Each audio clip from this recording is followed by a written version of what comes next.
ಒಬ್ಬ ಮನುಷ್ಯ ತನ್ನ ಊರಲ್ಲಿ ಗುಡಿಸಿಲ್ ಮನೆ ಕಟ್ಕೊಳ್ಬೇಕಾಗಿರುತ್ತೆ. ಅದಕ್ಕೋಸ್ಕರ ಚಿಕ್ಕ ಚಿಕ್ಕ ಹುಲ್ಲಿನ ಹೊರೆಗಳನ್ನ ಕಟ್ತಾ ಇರ್ತಾನೆ. ಹುಲ್ಲಿನ ಹೊರೆಗಳನ್ನ ಕಟ್ಟಬೇಕಾ ಇರ್ಬೇಕಾದ್ರೆ ತನ್ನ ಕಾಲಿಗೆ ಒಂದು ಹಾವನ್ನು ಕಡಿತದೆ. ಆದ್ರೆ ಯಾವನೇನ್ ಅಂದ್ಕೊಳ್ತಾನೆ ಅಂದ್ರೆ ಏನು ಇರುವೆ ಇರ್ಬೋದು ಅಂತ. ಅದೇ ರೀತಿ ಮತ್ತೆ ಹುಲ್ಲಿನ ಹೊರೆಗಳನ್ನ ಕಟ್ತಾ ಇರ್ತಾನೆ.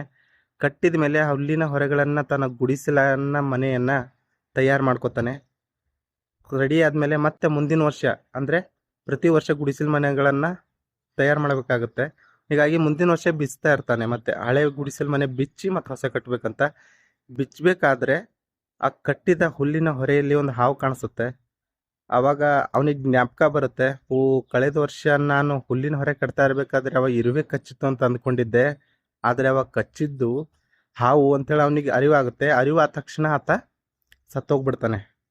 ಈ ಕತೆ ಸಾರಾಂಶ ಏನಂದ್ರೆ, ನಮ್ ಧೈರ್ಯನೇ ನಮಗೆ ಅರ್ಧ ಜೀವ ಇದ್ದಂಗ. ಆಯ್ತಾ? ಅವಾಗ ಅವನು ಹಾವು ಕಚ್ಚಿದೆ ಅಂತ ಅವನು ಅಂದ್ಕೊಂಡಿರ್ಲಿಲ್ಲ, ಅವನ್ ನೋಡಿರ್ಲಿಲ್ಲ. ಹಿಂಗಾಗಿ ಅವನ ಹತ್ರ ಧೈರ್ಯ ಇತ್ತು.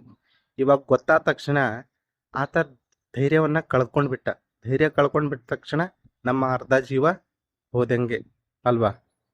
ಮನುಷ್ಯ ಬದುಕೋಕೆ ಅವನ ಧೈರ್ಯನೇ ಅರ್ಧ ಜೀವ ಇದ್ದಂಗ. ಕೊರೋನಾ ಟೈಮಲ್ಲಿ ತುಂಬಾ ಜನ ಪ್ರಾಣ ಕಳ್ಕೊಂಡ್ರು. ಕಾರಣ ಅವ್ರ ಧೈರ್ಯ ಕಳ್ಕೊಂಡಿದ್ರು. ನೀನು ಕೊರೋನಾ ಬಂದಿದೆ ಅಂದಾಕ್ಷಣ ತನಗಿರುವಂತ ಅರ್ಧ ಧೈರ್ಯನ ಕಳ್ಕೊಂಡ್ಮೇಲೆ ಅವ್ರ ಮೈಯಲ್ಲಿರುವಂತ ಯಾವ್ದು ಪುಟ್ಟ ಪುಟ್ಟ ರೋಗಗಳು ಕೂಡ ಅವ್ರನಿಂದ ಕಾಪಾಡಕ್ಕಾಗಿಲ್ಲ.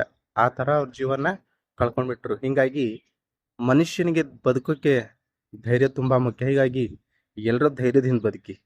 ಧನ್ಯವಾದ.